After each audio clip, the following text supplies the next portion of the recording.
Hi, in this video I will be discussing about exceptions to strict liability and absolute liability. Like in the previous video I've already discussed about certain things with regard to strict liability, like the definition part and the landmark case laws which are there with regard to strict liability.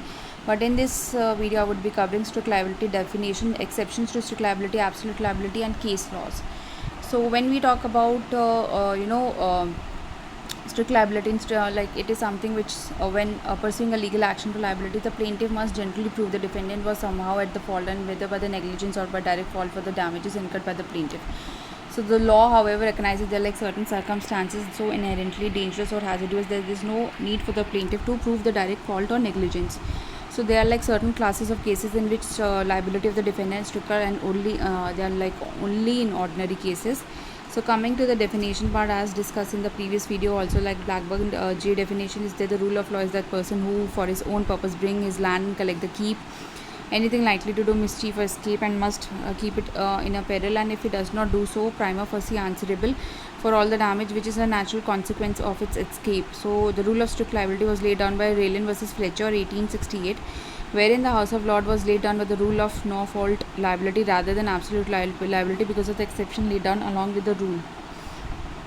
So there are like few exceptions to the rule of strict liability regarding the rule of which was observed when stated without exception to its rule of absolute liability. The main exception include consent of the plaintiff default, act of a stranger, act of a god, common benefit, and statutory authority. So, in Peters versus Prince of Wales Theatre, Birmingham concept defense of voluntary non-fit injury was explained. This is a situation where the plaintiff has given his or her consent for the hazardous or dangerous thing being present, and where defendant has been shown or so negligence that in circumstances the defendant shall not be responsible for any undoing or any harmful consequences. So under the case mentioned above, the plaintiff had a complete knowledge of the fact the defendant has having a theatre and rehearsal room in his premises, that it was adjacent to the area which is he was taking on rent. So the theatre was equipped with a water storage facility to be used in the case of emergency like fire, but it sadly one day cracked. Because of this, water entered the plaintiff's shop and damaged the commodities present in it, and the plaintiff filed the case against the defendant to claim the losses he had occurred. So this case was decided in the favor of the defendant by the court, as the plaintiff was well aware of the water storage facility when he had to take the shop on the rent. So while studying of the case and Ponting versus Noakes, and we shall understand that if plaintiff suffers damages only because of his own doing, and he shall not be entitled for any claim. In this case, the horse versus owned by the plaintiff had reached to eat poisonous leaves which were growing on the defendant land, which became the cause of his death, and here the court decided to give judgment in the favor of the defendant. So this was so as the poisonous plant growing on the defendant land, and this not protrude into the boundary of the plaintiff land. But the horse intruded the defendant land and ate the leaves of this plant. In this case, the plaintiff himself was to be blamed at horse and intruded the defendant property, so he was not allowed to claim for the damage caused. So, Rickland versus Lawton, another case was explained whether animal like harmful consequences caused by the third party or any unknown individual on which defendant had no control. This is a situation where defendant shall not be responsible for the same, and under this case, the waste pipeline or the wash basin in the defendant premises was blocked by an unknown individual, and the tap was left open. So the overflowing water entered the premises to the plaintiff and spoiled this belonging, and the court did not hold the defendant guilty for his act, and it happened without his knowledge, that it was done doing an unknown individual. So defendant was asked to be more careful and alert in the future in order to avoid such damages caused. So Nicholas versus Marshland case established the fact when the damage is caused to anyone due to the act of the natural forces. In this case, the principle of strict liability shall not be applicable. In this case, the defendant formed new artificial lakes by obstructing a natural stream for many years. The lake, however, overflowed due to which much rainfall that particular year. As a result, the artificial barriers broke by the stream. This caused severe damage to the four bridges of the plaintiff. This is the case did not hold the defendant liable at proof the defendant did not show any negligence and was the act of God which was out of her control.